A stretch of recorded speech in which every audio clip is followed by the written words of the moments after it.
we gather in search of the truth, dark, and mystery. It's the Drunk Turkey Show.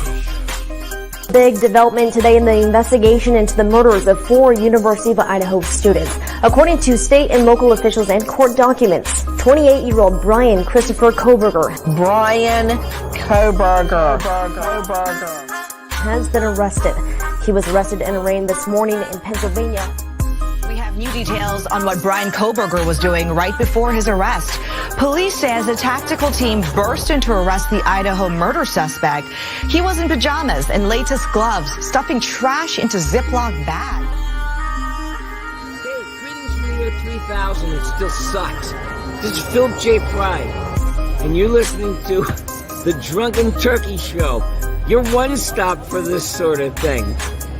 Hit that button, like and subscribe. You know what to do, just like every other podcast. You know what that means. We're going to have a good show tonight. What's up, everybody? Welcome back to the Drunk Turkey Show. I'm Daniel. Alongside with me, Big Blue. How you doing tonight, my man? You're not working, right? No, I'm off tonight. So what does that mean? What does that mean? That means I can have a beer. It's in the fridge. I have to get it here in a second. But that's actually. go ahead, Blue. So I got some different choices this time. So me too, man. So I went to the local grocery store and got an HEB, and we got some new beers. And they have where you can select individual beers, and I got this one. It's gonna probably be hard to see because of the green in the can, but it's it's from who's it? Brewed and canned by Martin House Brewing Company in Fort Worth, Texas. It's called a Key Lime Pie Sour Lime Ale, brewed with graham crackers and lactose. Now I'm lactose intolerant, so this should be an interesting kind of show. But speaking of interesting show, we have a guest coming on. It's True Crime Time. It goes by Crime Time. What is up, my man? How you doing? Welcome to the show. I'm doing great. Thank you. Thank you for having me. Thank you for joining us. You said backstage before we started that you had a little something that you were going to be enjoying with us. What do you have tonight? I've got the Voodoo Ranger IPA. Oh, yeah, I like Voodoo Ranger. My favorite is Stone IPA, but where I live, it's hard to get, so I have to settle sometimes. But it's not too bad. Nice. I've never had that. Blue, it sounds like you have. I've had it a few times. I like their beers. They have a couple of different ones, but the Voodoo Ranger is good. Voodoo Ranger is good. Well, this key lime stuff I think it'd probably taste better if I was already about a 6-pack in. I think I think it tastes a lot better. Right now, it's very limey, and you can taste that graham cracker in it. And it's not. I don't really like it. But we have a rule: once you pop it, you gotta drink until you finish it. So, I'm gonna go get mine. Go get yours, Big Blue. In the meantime, in between time, crime time. You started around the same time we did. We're talking backstage. You got into true crime with the Bryan Kohberger case. Yeah. What attracted you to the case initially?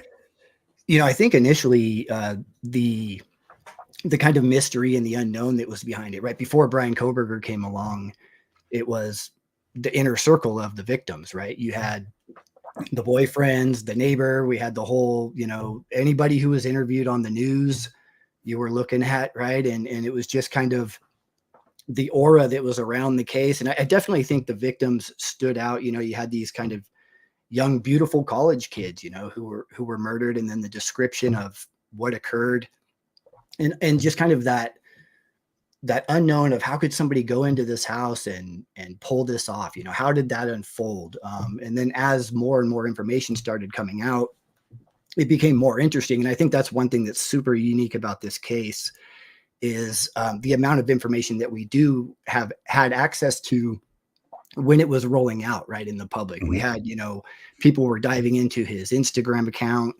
immediately. As soon as the name came out, we were all ready for a name. And so it was very fast. And I think it just pulled everybody in. It pulled me in. I've always been a fan of true crime. I've been following true crime for, almost 40 years now, since I was a little kid. And this case is right up there with some of the most intriguing cases, in my opinion. But I've been a big fan of it, and I just want to answer those questions that we don't know, right? And I think I spend a lot of time thinking about the case and different scenarios. So yeah, I think that's kind of what drew me in, was just the mystery, right? Yeah. I mean, that's the same thing for us, or for me.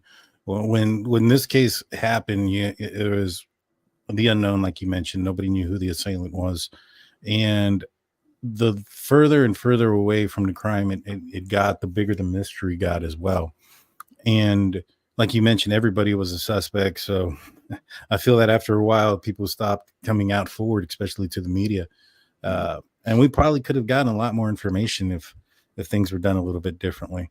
But Bryan Kohberger, he's arrested. What was your initial reaction when you heard the news? Definitely interested in his background that we heard about. So, we heard he was a PhD student, right? And then you hear criminology and psychology, and anybody who follows true crime, that's going to perk your interest, right? If you hear, this guy's murdered these people and he's a, PhD student, you almost think of Hannibal Lecter or something, right? So that definitely stood out to me.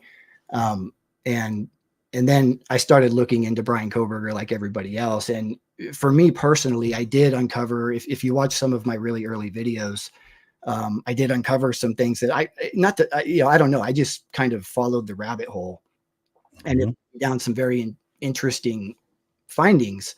And so I kind of shared that in one of my early videos, and it was a really popular video. And I think from there, as I was delving into the case on my own, just kind of doing my own investigation, is where I really got into it, seeing all of these unusual connections and things that, there's things that I haven't even talked about yet, just when you get deep into researching things that it's almost like you have to research them more before you can bring it up on YouTube, right, and talk about it. And so, there's just so many little clues and details out there that I came across personally.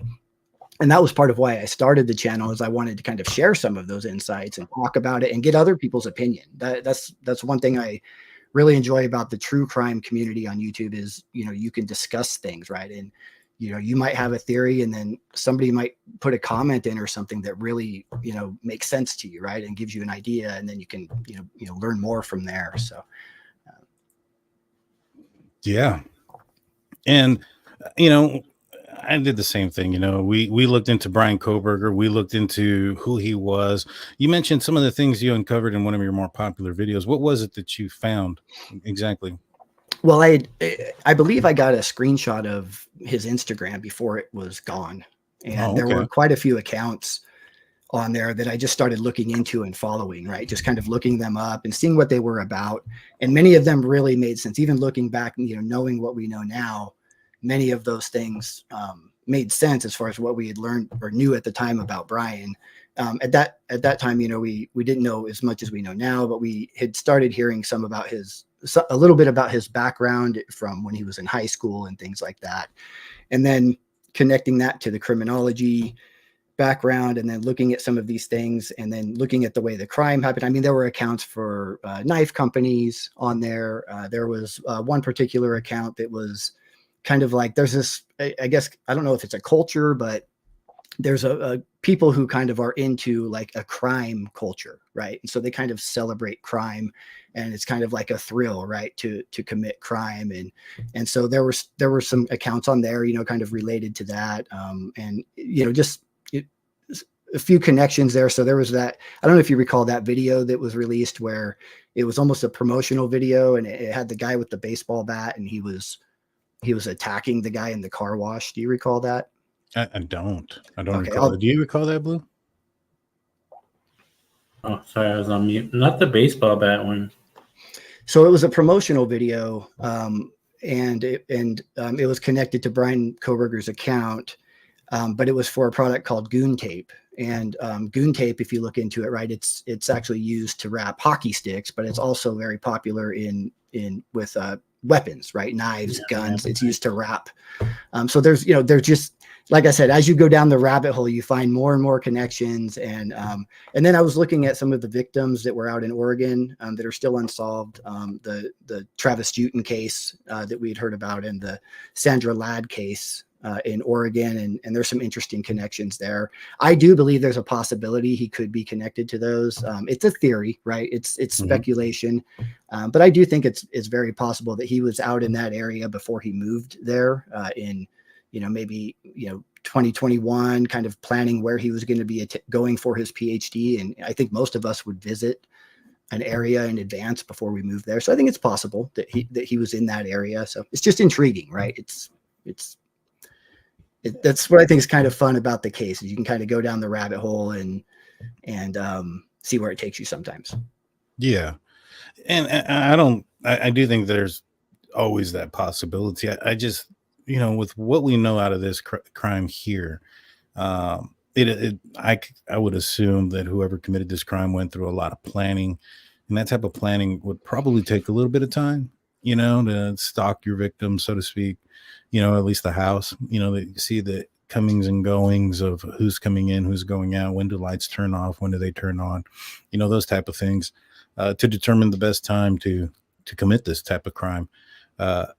Now, for whatever reason, the police don't think they're related, and this was before Bryan Kohberger was a suspect. So that kind of tells me that maybe perhaps they already have a suspect there. They just don't have the evidence to prove it. Definitely could be. Yeah. And we don't know what kind of evidence they even have, right? We don't know if they have DNA evidence. We don't know what an eyewitness saw. Very similar, though. I think it's interesting to me how similar those cases are. Early morning break-in, no assault, no robbery. It's, just people attacked kind of in the middle of the night. It's, if anything, it's very interesting. Yeah, the 13th does come up a lot in a bunch of different murders, as Nina points out. She actually sent me a list of a bunch of murders that happened on the 13th, including Libby and Abby from Delphi. I'm not saying that there's any connection at all. Right. Not at all. I don't want to start any rumors. But, the 13th does come up quite a bit. Yeah. And that's one thing I also want to be clear about. There's kind of, when you talk about true crime, there's different discussions, right? You kind of have your what if discussions, right? And could this be discussions? And then you have discussions around the evidence in the case, and you focus on what's at hand. And I think it's okay to have both, right? Have a, conversations about either. Sometimes you're in the mood to say, hey, what if this, what if that? And other nights you want to focus just on the facts. Yeah. And that's why we have the banner. I don't know where it went. With the disclaimer, there it goes. And this is a complete theory and speculation. Exactly. Yeah. So Big Blue, you left us for a minute. I think you went to go get yourself a adult beverage. What did you bring to the table, sir? So today I got an aguas frescas picadas limonada. Hey Blue, you gotta say it for the demographic. You gotta say it as sexy as you possibly can. Can you re-say that again? Hoy voy a tomar agua frescas picadas. There you go. There you go. I want to say, which is a lemonade freshwater drink. Man, it sounds good, dude. That sounds good. I say thank you real quick to Cindy Lee, member for 6 months. Thank you to Angel for being a member for 13 months. And thank you also to Mikey, who gifted a Drunk Turkey Show membership earlier in the show. Thank you so much, guys. You guys are great. We appreciate you guys. So is this the first time you've had that, Blue?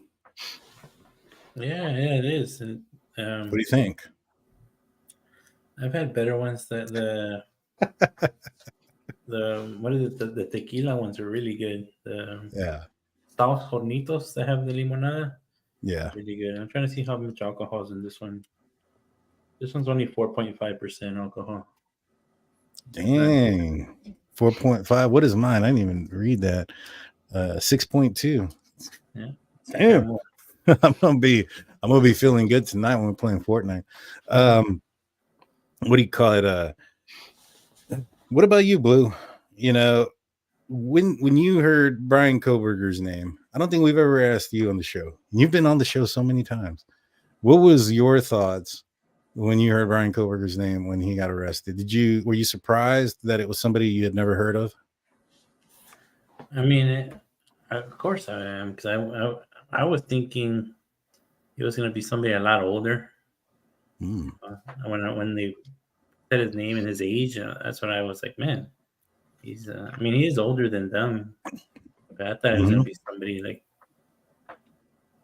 you know, it was going to be like a crime of opportunity, maybe a homeless guy, you know, like went crazy, went through the neighborhood. But when you put the facts together, saying it wasn't really a crime opportunity because this person must have planned everything out not to leave no DNA and to forget it. He forgot the knife sheath. If we wouldn't have forgot that, we wouldn't know who it would have been. So you're like, this person meticulously planned this.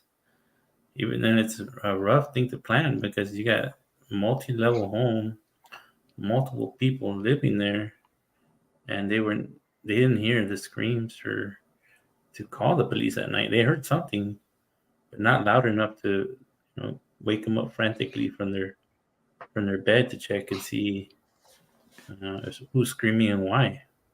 Mm-hmm. Yeah, you make a good point about the DNA in the knife. That was one thing that was not planned, right? That I think was the trip up. And I actually think there's a good chance that when he returned, I know often somebody will return to the scene of a crime to kind of see what's going on. But I wonder if maybe that next morning when they show his phone in the area for about 10 minutes, he may have gone back looking, wondering, could it have fallen as I was getting back in the car? Could it be on the ground?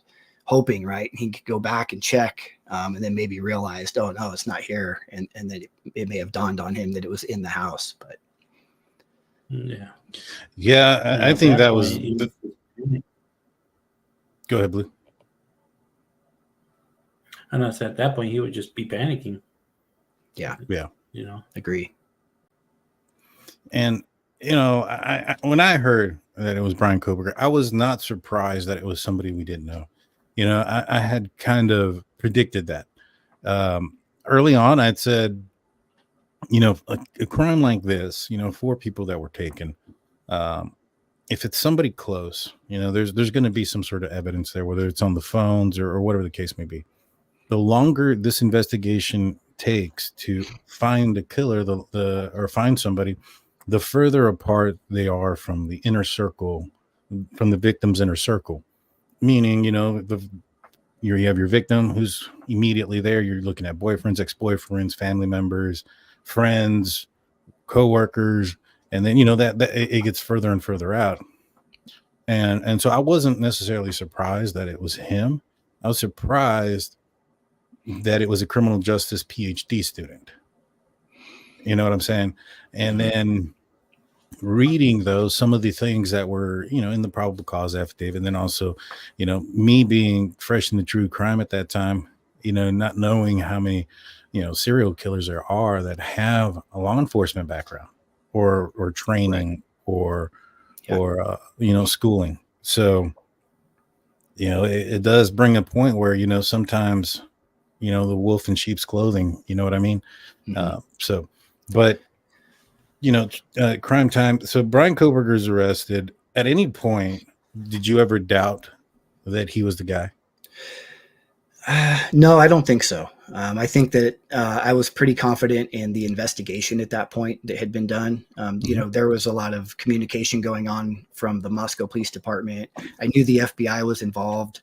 And when they mentioned DNA being involved, I think that's pretty strong evidence. And so that really, I haven't heard anything yet to overcome the DNA. And so that's my biggest hang up. I'm open to hearing any theories. I've heard people saying, well, it was on a piece of brass and it was only touch DNA. It's still DNA. It matched, and not only did it match to Bryan, but it also matched to his dad from the trash. So it's 2 layers, right, of DNA matches from the same DNA source. And so I think it's strong evidence, despite it being maybe minimal. Well, I don't think it matched his dad's. I think what it did was they were able to say that the DNA sample that they collected came back that when they collected Michael Kohberger's DNA, right? And so when they Right. tested the DNA of Michael Kohberger's DNA to the DNA on the sheath, it came back that Michael Kohberger was 99 or 98.9% the father of whoever left that piece of DNA behind, meaning that that DNA probably had somewhere between 40 to 55% of the same DNA that Michael Kohberger has. That would lead them to believe that it was a parent, and also, because of the X and the Y chromosome, you can determine gender and things like that. Yep. And so you can determine it's the father of the subject. And what they were able to do with that is they were able to use that to get their arrest warrant and get everything else. And then once they had him in custody, they were able to verify his DNA to the knife sheath DNA. And it came back like 5 octillion times. Exactly. Yeah. So it was single source DNA. So it was just his. One person. Right. Yeah. Which, I get the touch reference and the transfer reference. And a lot of people bring up a certain case that happened out in California where this one guy's DNA was under the fingernails of a victim and this, that, and a third, right? And what ended up happening was they arrested this one guy, and he ended up being found innocent later because the touch DNA came from a paramedic who touched a doorknob or something that he touched also. And, I get that happens, and I understand that, but those circumstances don't exist in this case. Bryan Kohberger is not a drunk in a common place where either the killers were or the police, because to his own admission, he was out driving by himself at night. Exactly. Unlike the drunk guy who left his DNA on the door, there's no connection there. How could they have crossed? And then we also have, if Bryan Kohberger is innocent, right? If he's innocent, then the glove thing is something that's not new. So police couldn't get his DNA when he was at his parents' house. So we would have to believe that the police who were attempting to get his DNA, who couldn't get his DNA, that happened at the same time by a random chance. His DNA solely got on a weapon, or the sheath of the weapon they suspect that was used. And that's a great point as well, because if you think about where the DNA is found, that's critical also. So there's a big difference from somebody's DNA being found on the back of a chair in the kitchen, right? That's very easy to say, well, hey, he could have been a guest in the home, right? If, for example, somebody breaks in, I've used this example before, but if somebody breaks into your house and they use a screwdriver to pry open the window, and then they find a screwdriver nearby with somebody's DNA on it, that's a lot stronger, right, than DNA on a chair in the kitchen. And so in this case, the victims were murdered by somebody using a knife, and here you have a knife sheath with the DNA, right? So there's a difference, I think, between just random DNA, like you said, that could be on a doorknob, a chair, or anywhere, and it being on something specifically that was used in the act of the crime. Yeah, exactly. I mean, I think that if they found Bryan Kohberger's DNA and it was mixed with somebody else's DNA, or even if it was single source and it was in the hallway, it was on a doorknob, it was, in that house, because I know a lot of people say it's on a movable object, so this, that, and the third, it doesn't put him in the house. I'm like, well, because it only puts that sheath in Bryan Kohberger's possession at some point, right? So it doesn't necessarily say that Bryan Kohberger was in possession of that knife when he was in the house. But you also have to factor in everything else, right? It's not just the fact that there's the DNA on the sheath underneath the body of a victim. It's that he's also out there driving around middle of the night, no connection to any towers or anything. So either his phone is off or it's on airplane mode, or he has it in one of those dark bags. None of those things are happening. And the killer just so happens to be driving the same kind of vehicle, and it matches his down to the license plate. Mm-hmm. And in this odd morning hour that he's out driving by himself with his phone off, on its own, the likelihood of somebody else being out there committing this crime is very small. But to also increase, to add to it, that this person also matches your height and weight. This person also matches, the vehicle down to the license plate. This person also has your DNA on their person. like the chances that all those things line up are slim to none, and I get a lot of pushback like, oh, it's DNA, you can explain it this way. Oh, he wasn't connected to the tower, it could have been an airplane mode, or it could have been, he was out of service, or whatever the case may be. But when it comes to a circumstantial case, it's the sum of the parts, not the individual parts. Absolutely. And so, like in the math question, I might be telling people, 10 plus 10 plus 5 plus 5 equals 30. And I'm getting feedback like, no, because 10 plus 5 is 15. And although they're correct, they're not adding up the rest. Correct. Yeah, I agree completely. And that's what the defense wants to do, right? So when we talk about the trial and the strategy from the defense, they want to break every piece of evidence down individually and dispute each piece individually, and where the prosecution obviously is presenting a case as a whole. And so it's the same idea when you argue, the individual pieces, you have to look at it as everything supports each other, right? It's kind of like a spider web. They're all working together to prove what happened. Yeah, exactly. And that's exactly what they have to do. The burden of proof is on the state. And so I think they've put up a pretty good, argument and charges. The state has come back saying that, Bryan Kohberger was out driving, by himself without any corroborating evidence that proves he was at Wawa Park outside of his own words. I think that when you have him saying that he was in a different location and there's zero corroborating evidence, there's no camera of him out there, there's no pictures, there's no phone data that has him out there. Yeah, there's no phone data that has him inside, 1122 King Road, but there's no data that has him out there either, right? And so, he has no corroborating evidence, and yet the prosecution has videos of a car. This video of the car is seen while his phone is not connected to the network.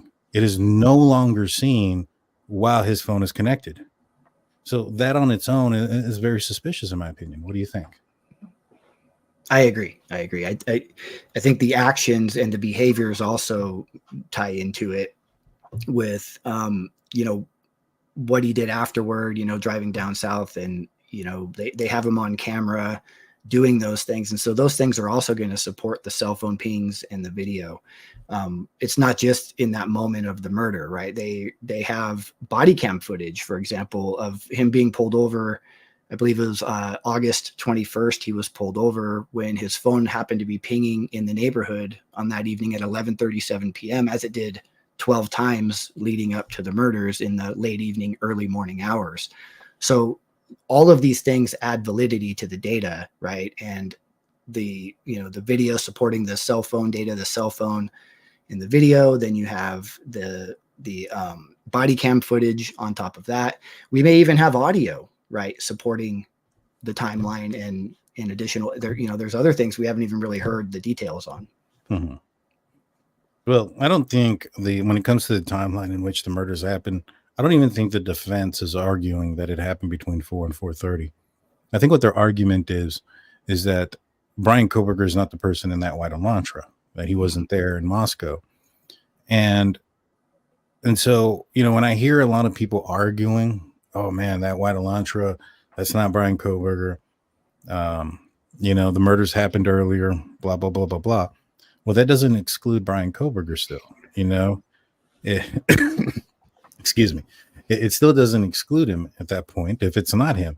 If you're able to prove that he's at Wawa Park at 4:00, then you want the murders to have happened at 4:00 because that shows he's somewhere else during the same time. Yeah. Well, and why? And I know we're not at the trial yet, but you would almost expect there would be more effort around proving that fact.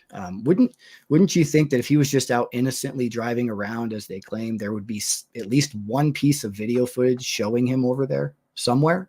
So have they done any diligence there to try to discover that, like the prosecution and law enforcement did in the investigation, right? They went and did a video canvas. So I would really hope that if I were on trial for murder and I were innocent and I were over on this other side of the state, that my defense team would have been doing their diligence to find that evidence, right? If it were legit, right? If it were true. We're not seeing that, right? Instead, they're attacking loopholes with how the PCA was done and how the warrants were obtained, right? They're not, again, there's a difference between an innocent man and innocent until proven guilty. And then there's a difference between getting somebody off for murder, right? Who may be guilty. And so it feels to me like that's what the defense is doing. But to your point, if they're claiming he was somewhere else, where is that? Where are those efforts to prove that he was somewhere? There's almost no effort happening around his alibi right now.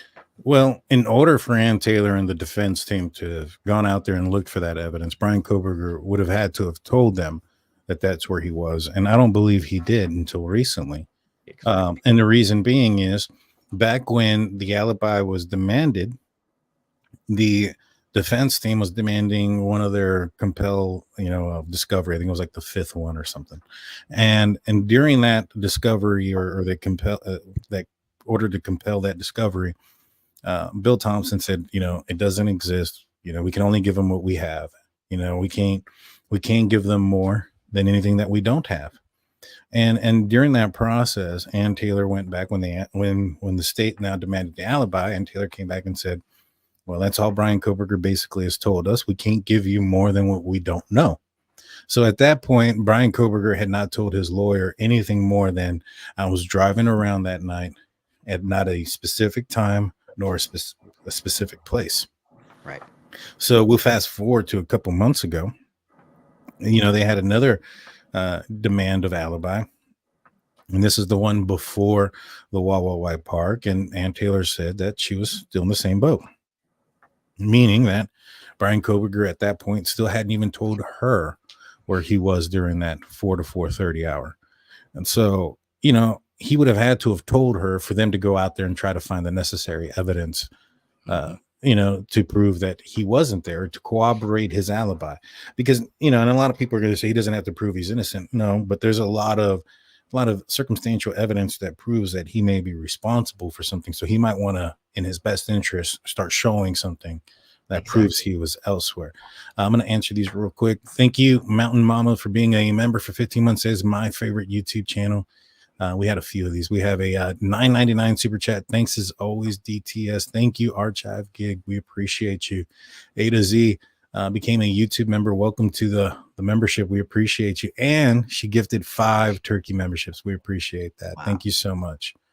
You guys are amazing. We appreciate you guys. We couldn't do what we do without you guys. So thank you very much. It sounds like it's Modelo time. Time to celebrate. No, you got yourself a Modelo, dude. I ended up, I switched to this dang Starbase, and it says it's a lager, but it don't taste like one. It tastes like a stout. I'm not a stout fan. Everybody asks why in Texas we salt our beers because we make it taste better. That's true. That's true. So how did the first one go down, Blue? Actually, once you got down about a little bit off the top, it wasn't as limey. It was a lot better. So it tasted good. The first one, all the lime. I didn't shake it though. Didn't want to shake it because then it would probably spill everywhere when I popped it open. But well, Blue, still good. We need to see you shotgun a beer. We haven't seen that happen in a while. Not tonight. I'm not at home. I have my tools. You don't need tools.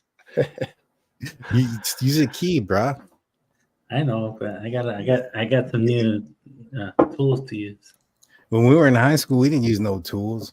I know. I mean, when we turned 21, we're more sophisticated.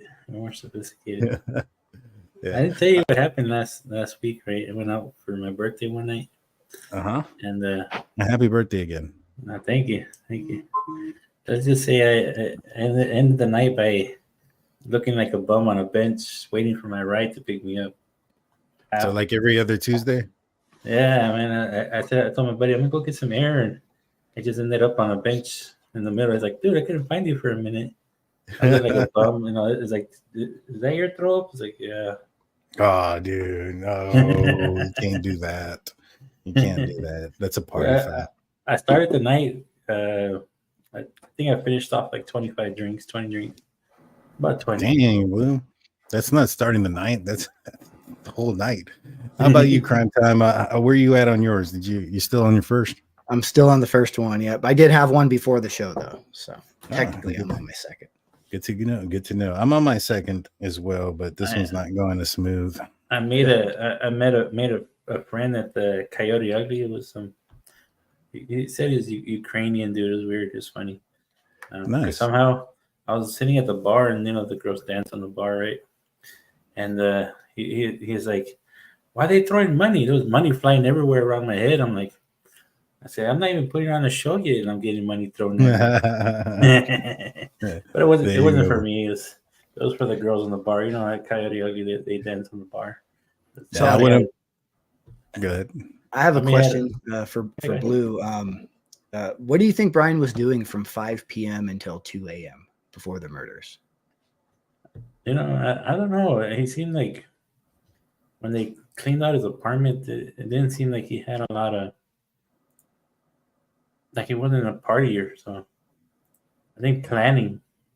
Yeah. I think, if it is him, he would have made sure he had his suits, his gloves, I want to say he had booties. Not to leave the trace out the house, he would have had booties on. Well, they did find a footprint, didn't they? Well, they found more than one. They only put one in the probable cause affidavit because it was only used to corroborate what Dylan Mortenson's saying. So they described it as a latent footprint. A latent footprint it's just not one. There has to be other footprints to get to the latent one. It's one big step, right? Right, exactly. And so the reason why they're describing that one is because obviously if somebody stepped into a pool of blood, their first step is going to have more blood than their second and then their third and so on and so on. So the lighter the print, the further away from the crime scene it was. And so since it was facing towards the exit and it was when Dylan saw somebody walk in that direction, it corroborates what she's saying, that's the direction in which he left in. What do you think about Cyray, Crime Time?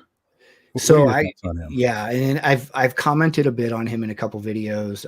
I've gotten good and bad comments, right? A lot of, some people felt like I was attacking Cyray. I think Cyray is very qualified. I think he's got a very impressive resume and background. I don't doubt 90% of his resume. I think all of us inflate our resume a little bit. But he does have an impressive background. I think he's very knowledgeable and qualified to speak on cell phone data records and analysis. I think the issue with Cyray is he's on the outside looking in. I don't think he has access to all of the details and information in the case. And so he's stating the truth when he's on the stand. He's saying, look, this stuff is not there. I'm not seeing this. Therefore, this could be exculpatory for Bryan, right? But he also said at the end of his testimony that he reserves the right to change his opinion if he were to see all of the data. So I think that's the biggest issue with Cyray. I think the defense wants to get Cyray, up on the stand, absolutely, to dispute the evidence. But I think that's kind of where he is right now. He's kind of on the outside looking in. Yeah, I agree with you. I think that he does not have all the information. And the reason being is in his testimony, he talked about, the FBI doing a warrant to locate where somebody is currently. He talked about how expensive that was. And he was under the impression that the FBI had been following him probably because of the Indiana stops and probably because of the way the PCA is written.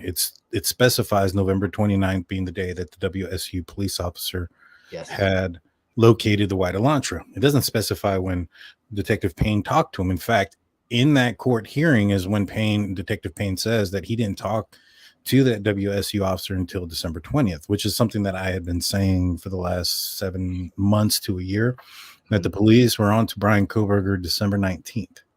And I have a video 7 months ago that says December 19th was a bad day for Kohberger. Well, anyways, he's saying that he's assuming they were onto him earlier because of the traffic stops in Indiana and those type of things. But in reality, they didn't know where he was at.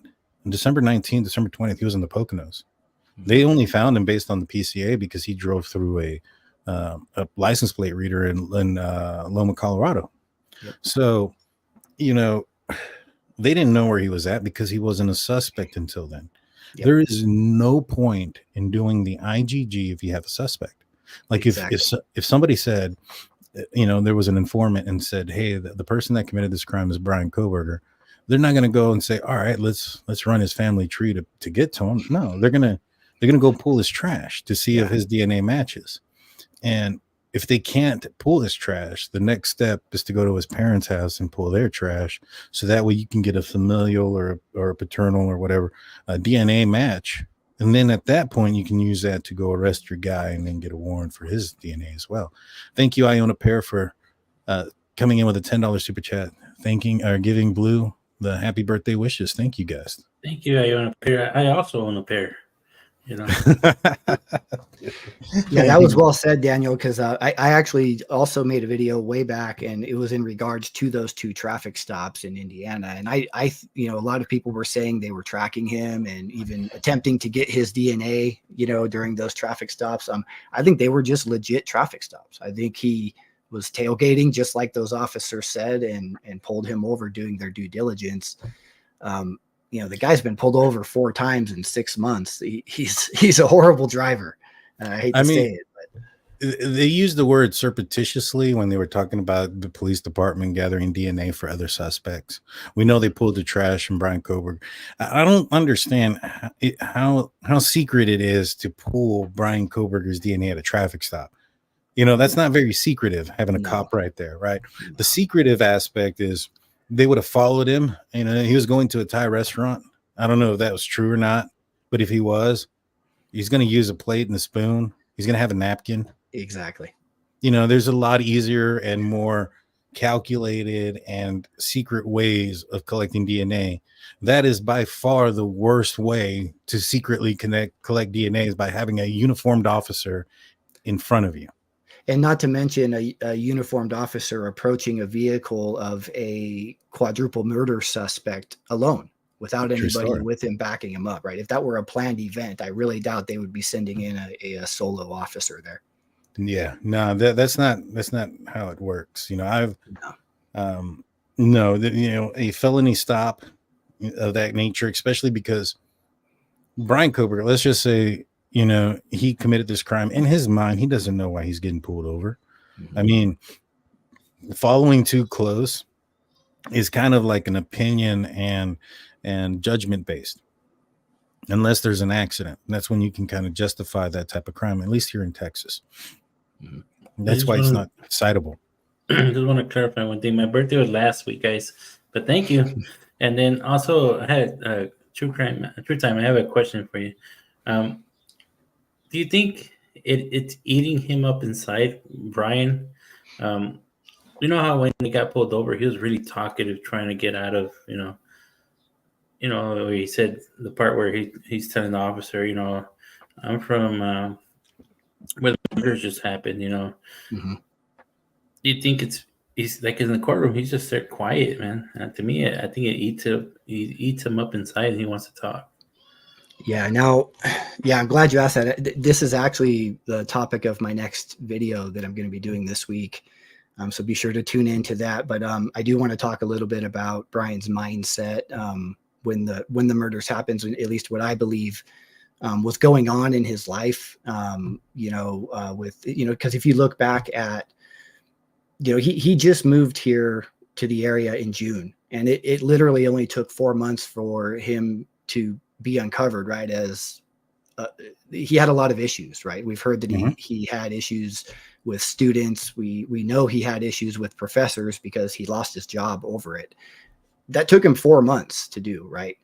The other piece there is, when we say PhD student, he had been a PhD student for just 4 months. I think I'm guilty of it as well. When I think of that, I think of somebody who's been going to school for 10 or 12 years, right? And he's already an expert. He had just rolled into the PhD program, and he was working there as a TA and things like that. But it only took him 4 months to kind of have conflict. And I do think that his life was somewhat spiraling. I personally think that his, teenage years were troubled, as we know, but probably a little more troubled than we know. It wouldn't surprise me if he even had a juvenile record that we don't know about, right? That's sealed or something like that. But I think his life was kind of spiraling, and there were variables that were contributing to his mental state. And so I think that, yes, to answer your question, Blue, I think he feels bad now about what he did. Again, in my opinion, I think he's guilty, and I do think that he has remorse and he feels bad. There's a phenomenon called akrasia, and it refers to people not being able to really control their impulses, right, in moments of passion and things like that.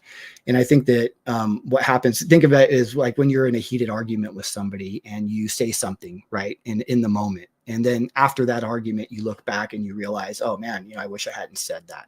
I think that's similar in this case, obviously much more extreme. But I think Bryan was in a moment in his life and in a moment that night where he, in those months where he was going to go through with this. And I think that once it happened, there was a form of a release there where now he does feel remorse. There's a couple things there. I don't think he feels remorse for anything. One, I think that if anything, he's probably, what's eating him inside are the dumb mistakes that he made. I mean, he got away with the hard stuff, not leaving his DNA behind on a person's body during the commission of that type of crime 4 times. Yeah. Not having their DNA in his car and apartment, getting rid of the weapon and the clothing and all the planning tools. It still hasn't been found to this day.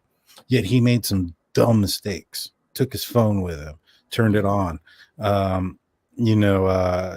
the sheath behind, those type of things. Right. And I think those are the things that are eating him at night. It's probably the dumb mistakes that he made that ended up being what caught him. Yeah. Now, Blue, you made an interesting point there. I think there is a huge difference in Bryan Kohberger's demeanor and physical appearance between the traffic stop in August and the one in December. Look at the one in December. He looks a lot more thinner. Now, according to the defense, his running and hiking had decreased and his driving had increased. So, I don't understand where the loss of weight is coming from. But there was a significant amount of loss of weight. And also the way he was acting with the officers when he got pulled over, and it could have been because the officer was female too. That could have been one thing. But he was, arguing about, not having crosswalks in Pennsylvania and all these other things. And when he got pulled over in Indiana both times, I mean, he was not as talkative. He wasn't trying to talk his way out of anything. Back when they asked him where he was going, eating Thai food. You know what I mean? So, I think there's a significant change there. And then since his arrest, he's gotten heavier, in my opinion. He looks healthier.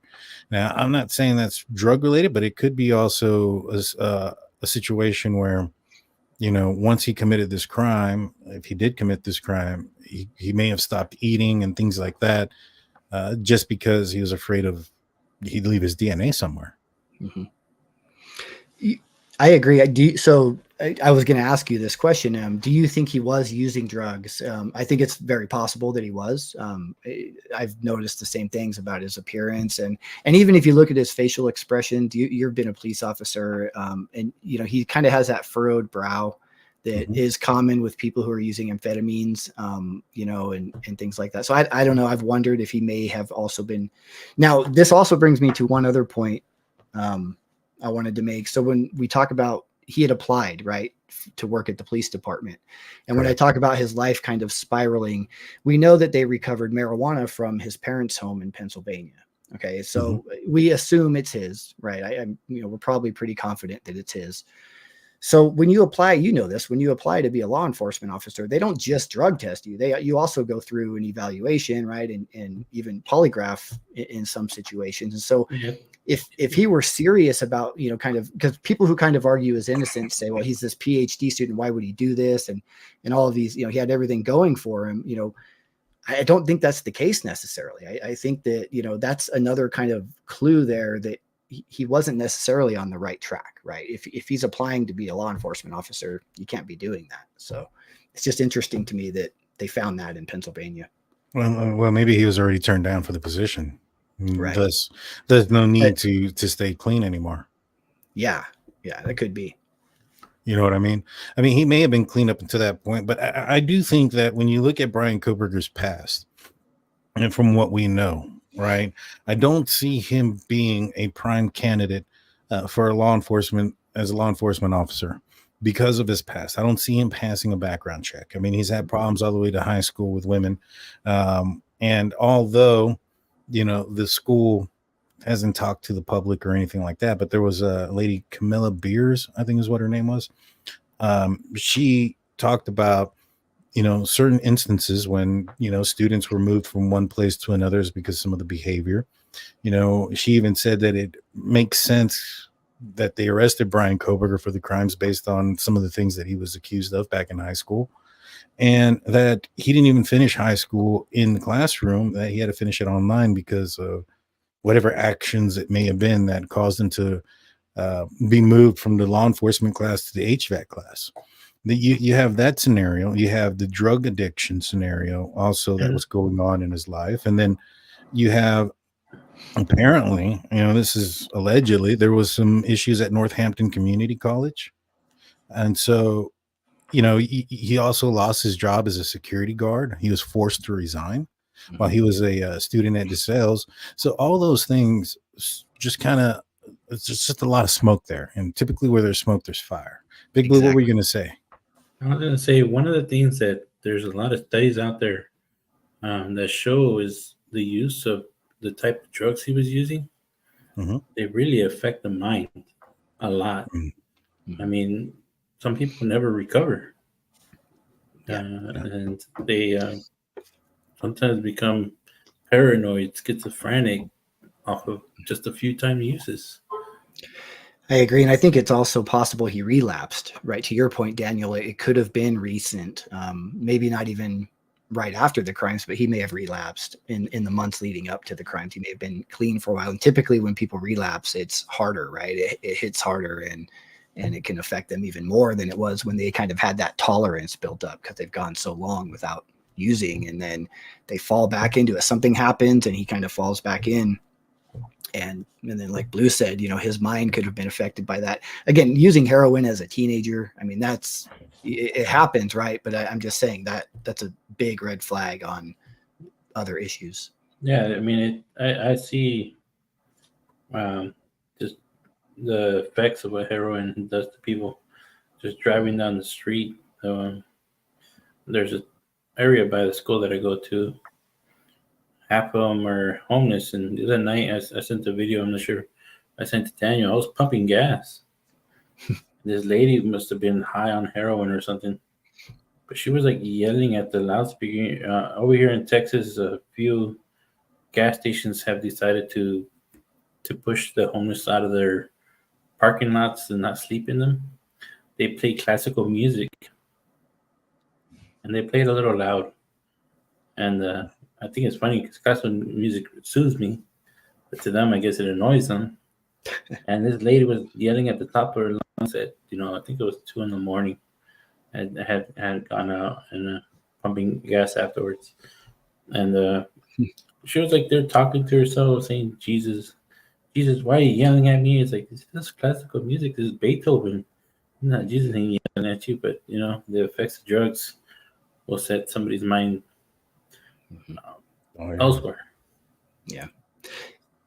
I have a question for you guys. It's been something I've been thinking about. I made a video recently about the kind of crossing of Bryan and the DoorDash driver that could have did or didn't happen, may or may not have happened. But just as far as Bryan's actions, when the Linda Lane footage kind of shows a car going around that matches up, and then we kind of have this description of the car driving in front of the King Road house and then kind of stopping for a moment as if to stop, park or turn around, but then it continues on.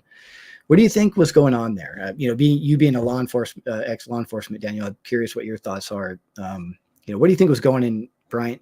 Why do you think he did that? What do you think happened there? I think things got real. I think that's where the mistakes were made too. When you have somebody who's can go through a lot of planning and things like that, and is very intelligent and meticulous in the things that they're doing. the mistakes that are going to be found are during the actions of the crime, right? I mean, I can go back to when I was a cadet in the police department. You know, when I graduated, I knew majority of the laws and things of that nature. You know, I'd gone through simulated fights and stuff like that, but when it came down to the real thing, all that went out the window. You know what I mean? It's natural instinct. Now, over time, your flight or flight instinct either kicks in or it doesn't. Exactly. And so like over time, I was able to, you know, kind of lean back on my training versus anything else. And that takes time, right? And so if this was Bryan Kohberger's first attempt at something like this, you know, the planning, the pre-planning, the planning about what's going to happen afterwards, those things, you probably aren't going to find a lot of mistakes. It's during that moment. And I think what we see is we see a vehicle pass by 3 times. And during those 3 times, what do we know hasn't happened yet? The DoorDasher hasn't dropped off the food or the drinks or whatever it was that they purchased. Mm-hmm. And when we know that the DoorDasher is left is when that moment of a realization kicks in front of 507 Queen Street. Now, I think it's because of the DoorDash. Now, Xana's friends have said that it was a total Xana move to be ordering things at all hours from DoorDash.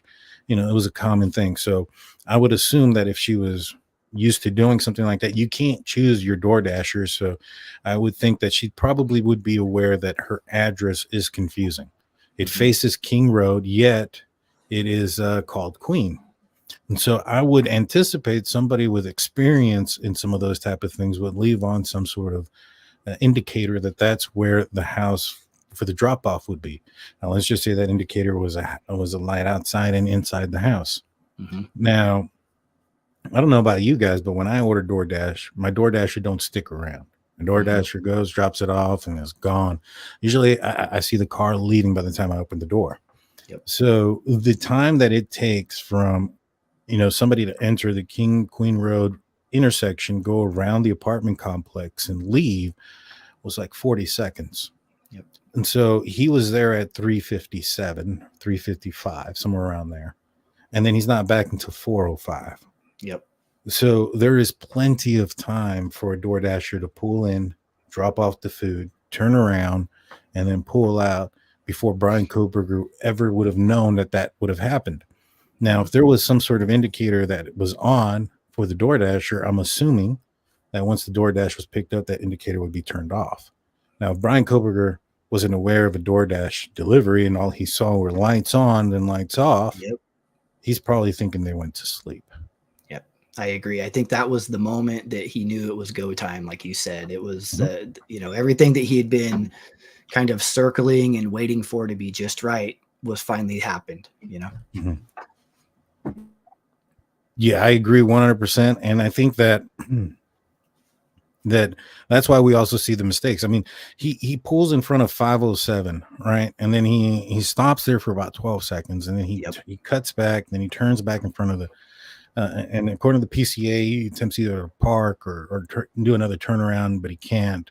Then he goes another turnaround over here at King Queen Road intersection, then comes all the way back around and then parks in the back. So, you know, he's already making mistakes and he hasn't even entered the house. So for somebody to leave something behind as important as a knife sheath, I think is plausible. Yes. Especially when you look at somebody who, like BTK, who one time left a gun behind and it wasn't his first run. It was, you know, he'd been doing it. He's more experienced as well. I want to say real quick, though, thank you to Sirius Black. Thank you to Micro Kimmy as well. She says addicts can relapse through self-pity and he lost it all. That's very true. And do you think the car did the 3-point turn and went back and the perp maybe getting cold feet for a minute? Maybe. I just think it came real, and I think he had to decide in that moment if he was actually going to follow through. Yeah.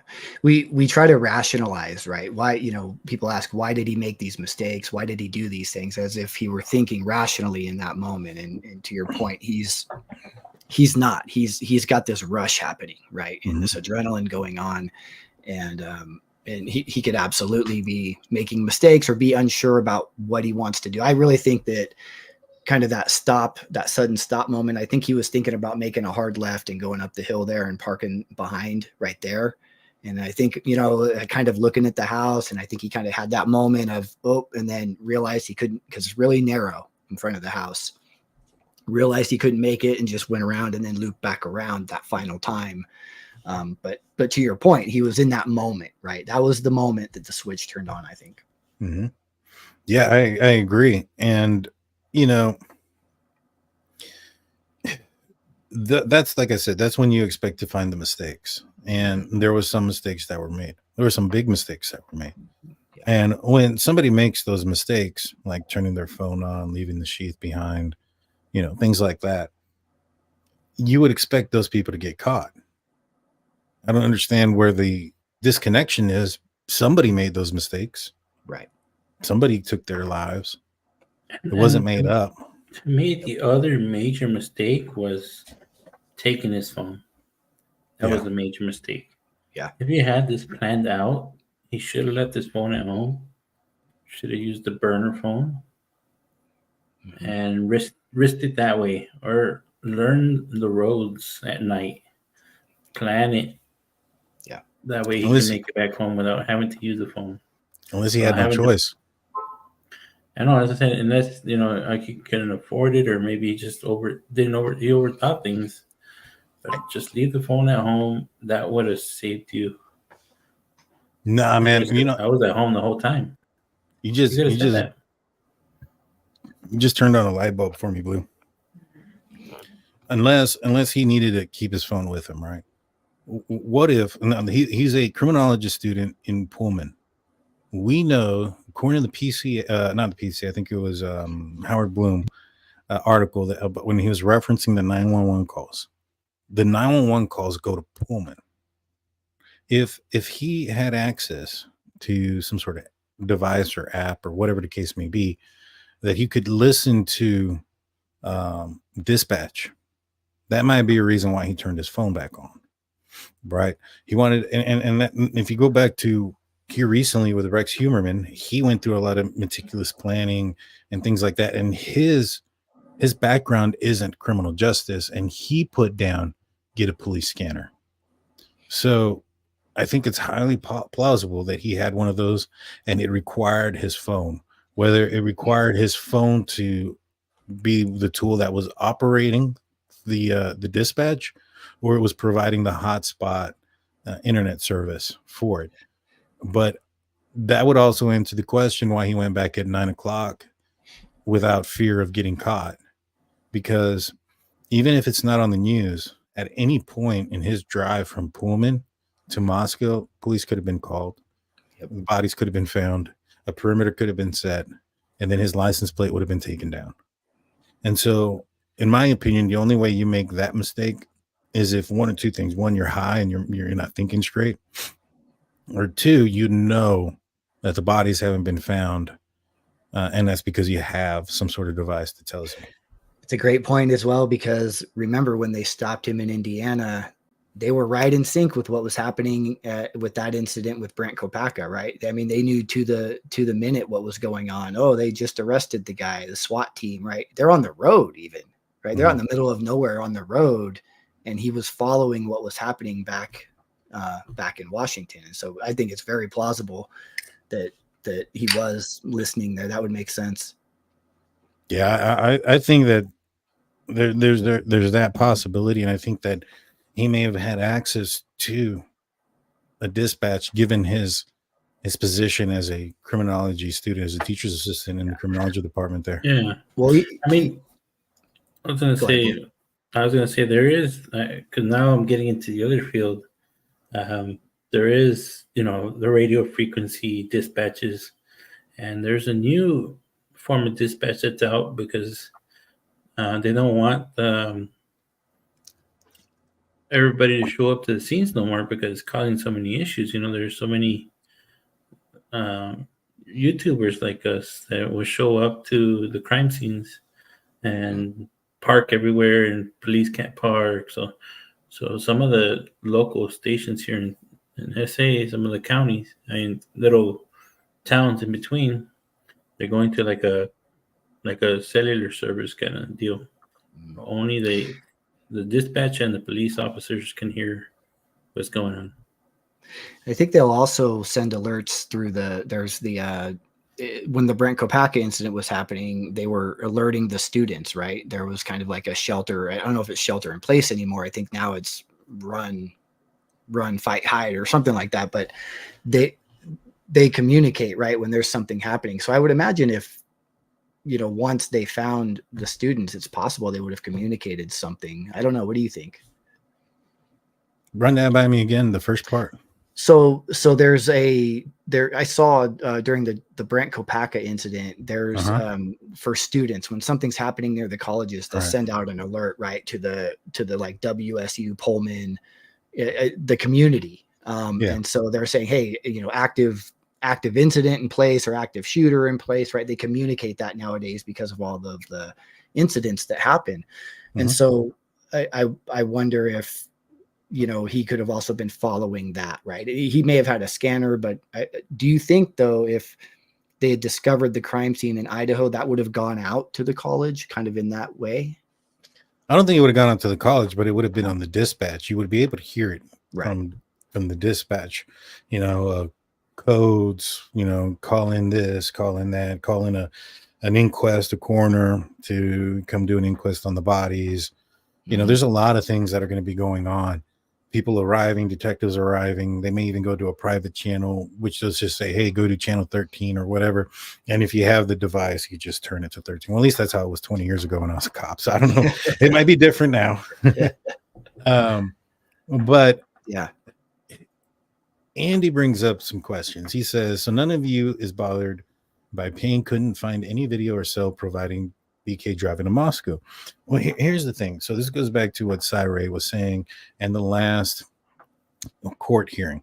So let's break down what exactly were the arguments. Now, the video isn't from Moscow to Pullman. The video that was in question was if Bryan Kohberger left down I-95 to leave south of Moscow, he's not on the videos that are right there in that one intersection and that travel southward out of I-95. The problem with that is there's a completely different route that puts you around all the cameras.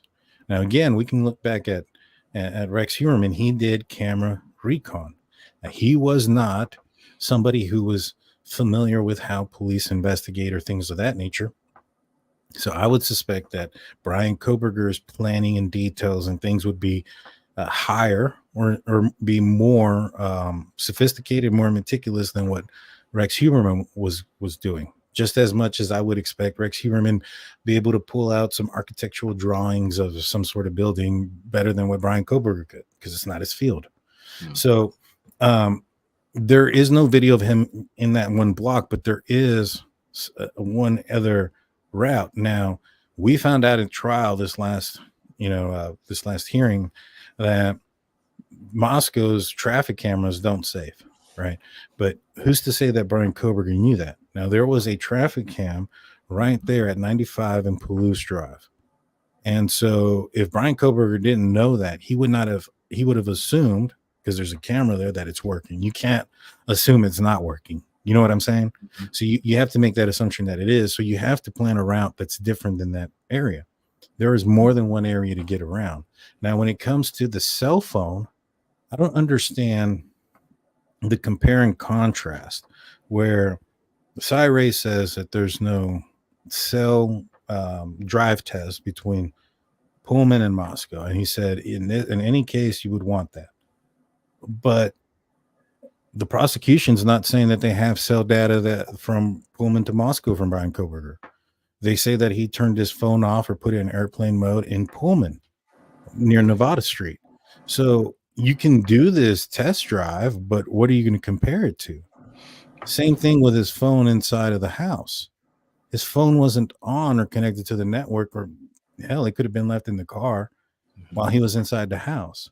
So there's nothing. They can go into the house and create this drive test and show how, a phone would be how a phone would work inside of the house and how it would behave once it exits the home. And, you know, you have the hill and you have all the stuff that's there. That's fine and dandy. Mm-hmm. But they don't have Bryan Kohberger there. So how can they compare that? And they don't have to prove the route that he took. Not Right? necessarily, no. Right? I mean, the PCA is in order to obtain the warrant, right? In order to get to that point of getting his DNA.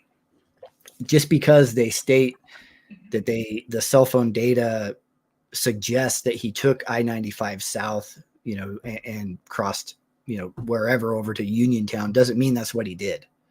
It's an estimate, right? They're basing it off of that. So he could have taken another route, but either way, they don't have to prove that. They don't have to, in order to prove that he murdered the students, you don't have to prove the road that he drove to get there or to get away on. Right.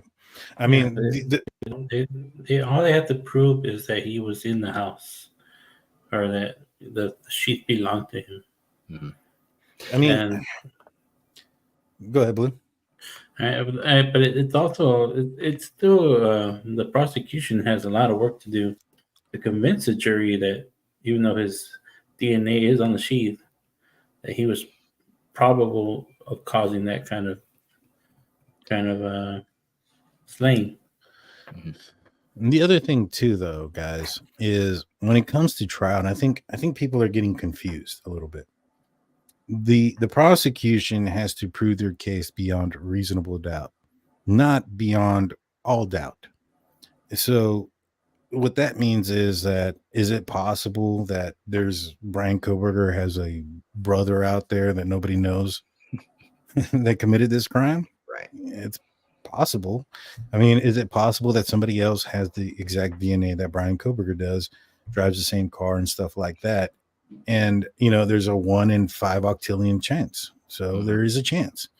Now, is it reasonable to believe that the person driving a white car during that specific time without a front license plate is also, there's somebody else driving the same car, same DNA on his person, at least, same height and weight, and commits this crime while his phone is off? Is that reasonable to believe?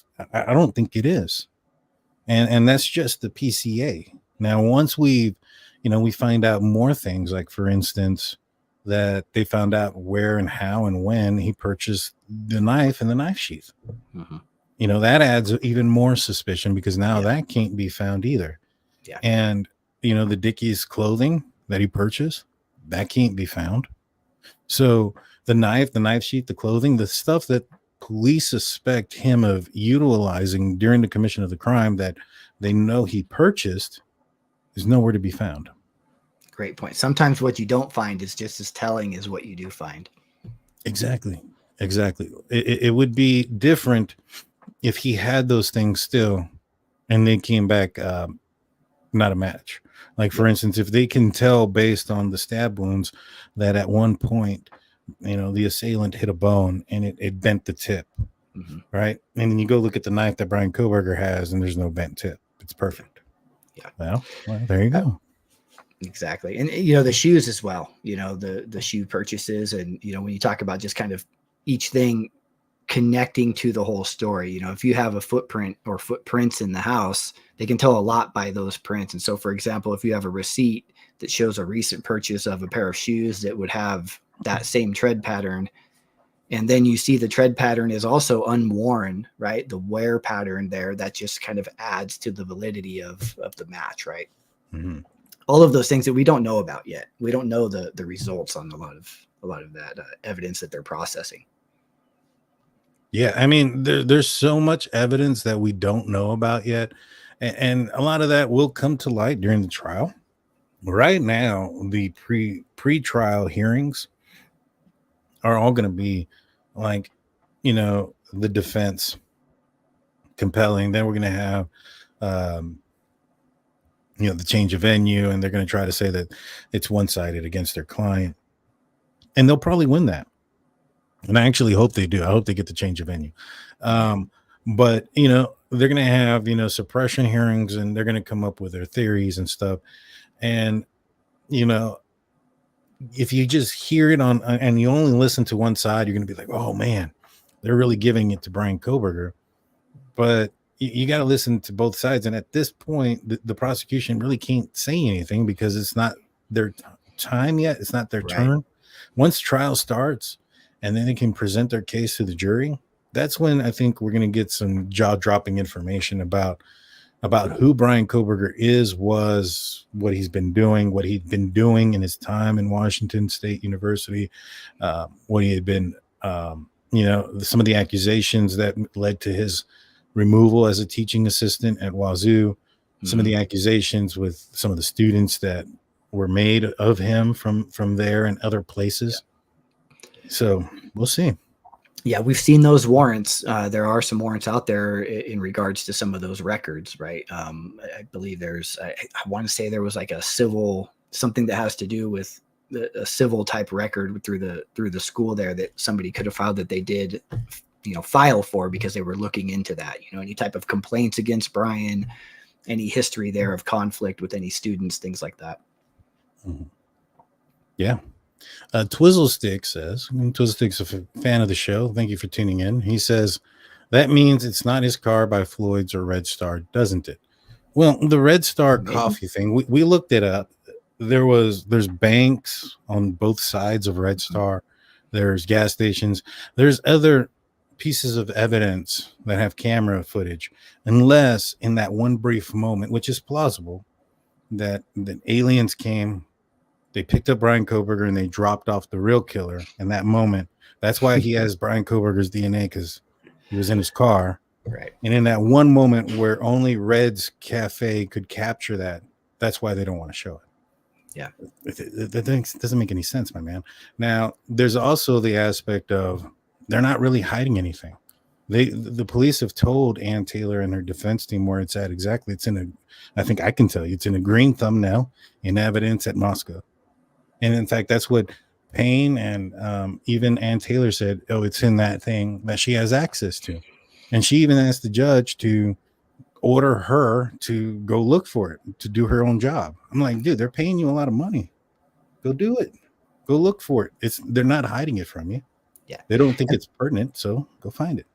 And the defense is well aware that these hearings are public right now. And so when they're presenting this evidence, they know that people like us are going to, latch onto that and talk about it. They're very aware of the public opinion in this case because they're doing their own surveys on that, right? So they're conscious of everything that's going out into the public. And I found it interesting how early in the case, Ann Taylor was pushing for the hearings to be closed.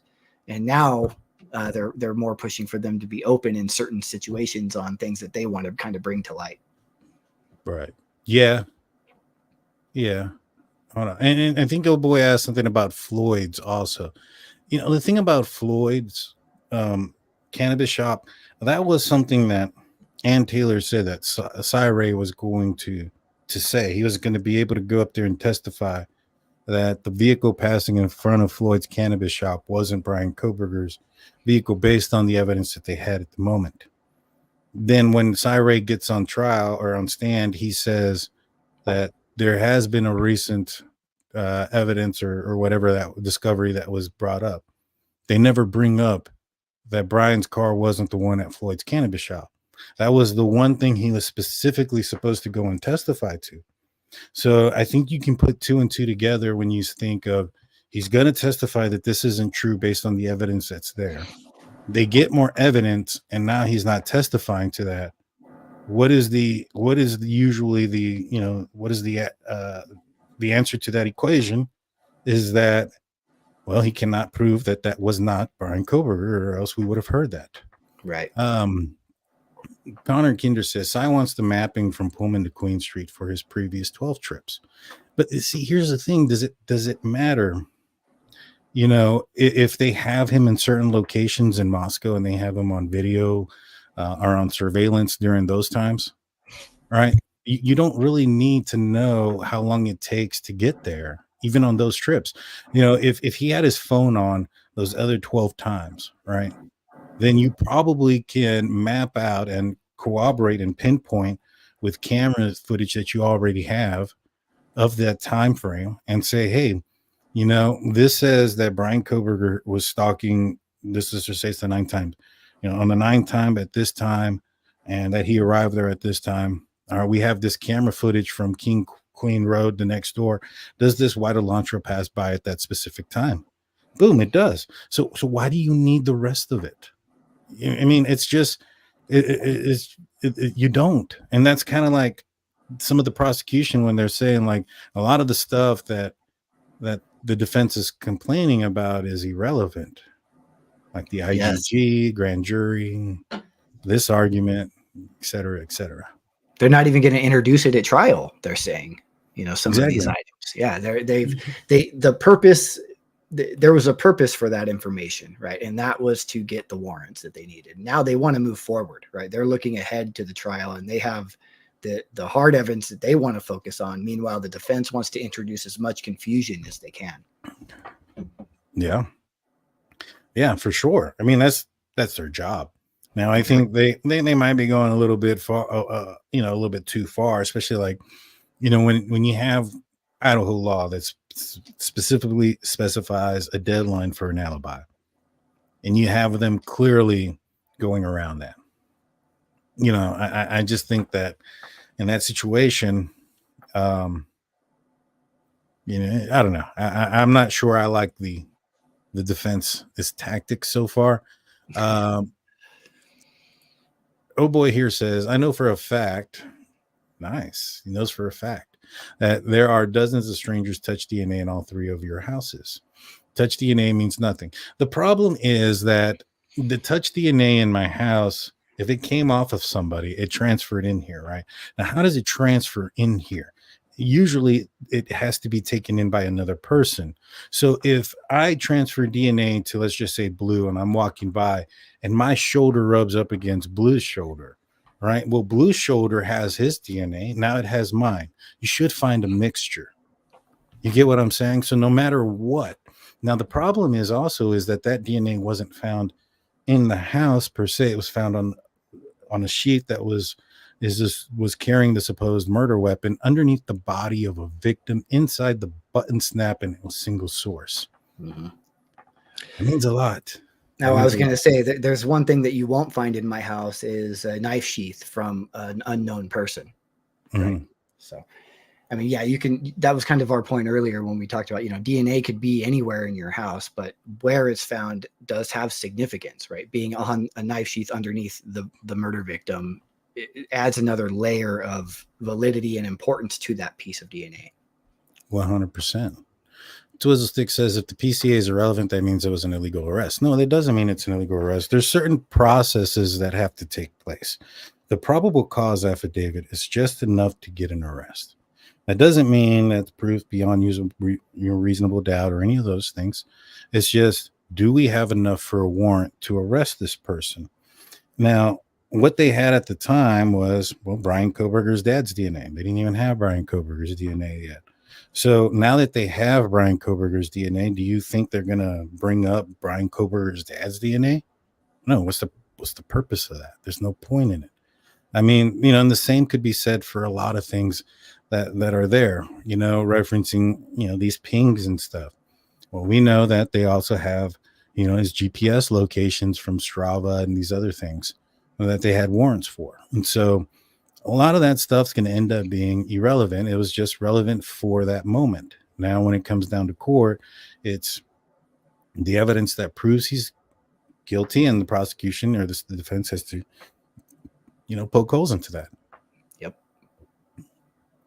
Let's see. But yeah, you know, and when it comes to this case, though, I know there's a lot of people who think that, you know, innocent until proven guilty and things of that nature. And I agree. He has every right to a fair trial and his defense and stuff like that. I just also think that at a certain point, the evidence is pretty heavy.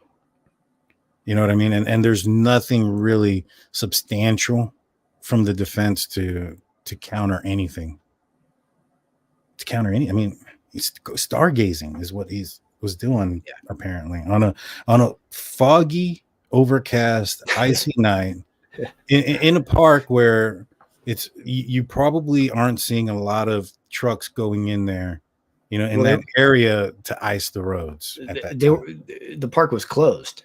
Yeah, it's closed after dark. So unless he's parking outside and walking in, and the other thing about that park is, Bryan is apparently an avid hiker. It's like a 1 mile loop in that park. It's not this big, long, great hike. It's a 1 mile hike. So I just think it's kind of funny that, he'd be going there in the middle of the night to be, going into the park to hike. But yeah. Andy says TA firing is not a fact. I think we've seen the termination letter. I'm pretty sure it is a fact. What's up, Big Blue? Well, the park, I think there's videos out there, some people walking it now. So it's not too bad. Not a big park at all. Right. But I mean, at 4 a.m. when it's 20-something degrees, and that's just the temperature, and that's not including the windshield, on a 20-something, like icy night, foggy, overcast, Washington State.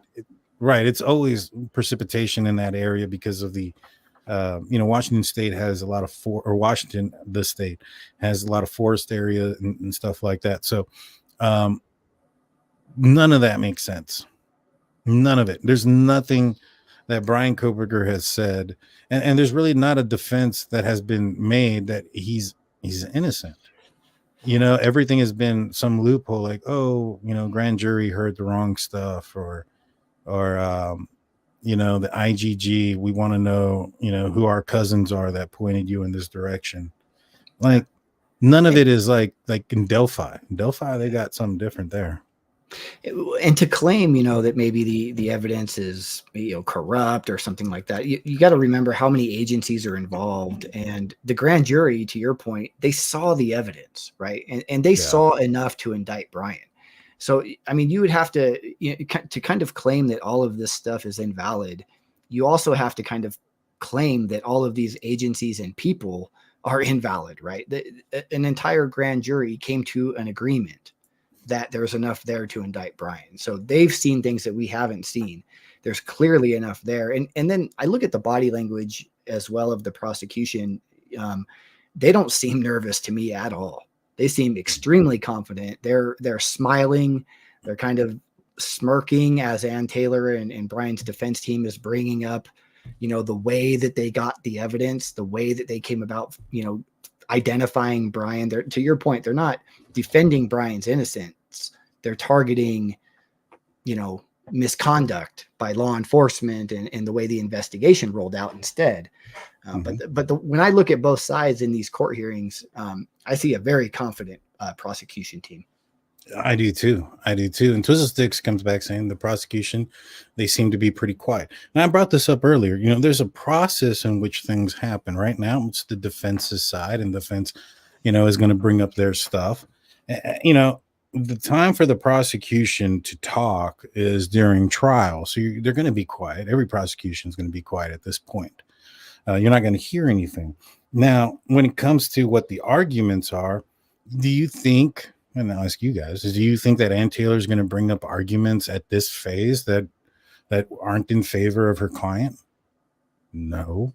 She's only going to bring up arguments that she could possibly argue for her client. So they're bringing up what was it, like the 2% of the case that they don't have or claim they don't have as evidence of his innocence, but not bringing up the rest of it, kind of tells you that there's probably a lot there against him. And I can tell you that I've heard that from multiple victims' family members and other sources that I have that know people close to the investigation, that this case has a lot of evidence. It's a lot more than what's in the PCA. And what most people don't realize is the PCA is intended to be vague. It's intended to have the bare amount of information. And it was 19 pages in this situation. There was 51 terabytes worth of evidence. And I understand that not all of that's evidence that's going to be used against Bryan Kohberger, but there sure was a hell of a lot of it. And usually when you have a lot of evidence against somebody, the result of that amount of evidence is a large PCA. That's just what it is. If there's little evidence, it's not going to be that big. I mean, if all you, like, for instance, if it was a DWI, it'd be like a paragraph. Well, I saw this person driving, weaving. They ran a stop sign, pulled them over, smelled like intoxication, pulled them out. Did the standardized field sobriety test, failed all 3 of them, hooked them up, did a breathalyzer test, blew over 0.08, and you're done. You know what I'm saying? So it's a paragraph or 2. In this situation, it's 19 pages. That's a lot. And that's just on the vague side. So, they might be quiet now, but they're speaking volumes with the amount of evidence that they're putting forward against Mr. Kohberger.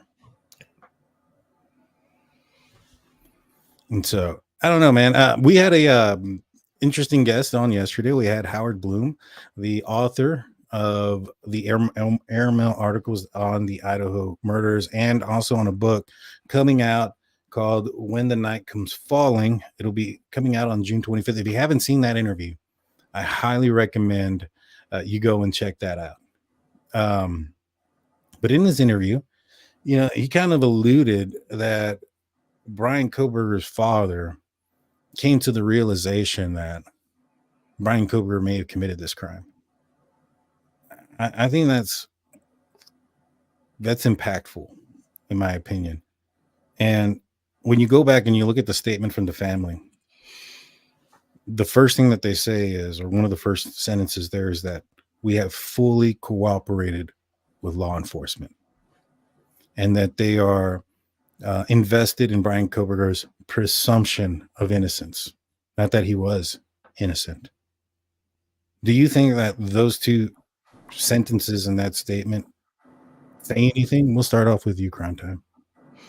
Well, the other thing is, I can guarantee you that if my 28-year-old son were on trial for murder in a death penalty case, and I believed he was innocent and I knew he was innocent, you're damn right I'd be sitting 10 feet behind him every opportunity I got at every hearing. And I would be there in the background looking at the back of his head if that's all I got to do. Right. Mm-hmm. So I think that's very telling as well. Right. The fact that they aren't there. And I understand they live on the other side of the country. It might be expensive, but you would find a way, if you truly believe that your child was innocent of this crime, and you would be there to support them. And I think it's very telling that we're not seeing them in the background during these hearings.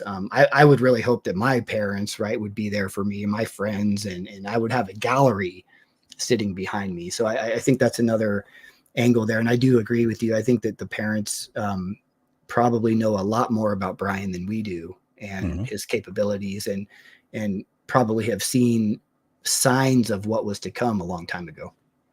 Yeah, I mean, I think there was a signs. I mean, he even wrote in his own writings that are out there about his lack of remorse, lack of feeling, lack of emotion.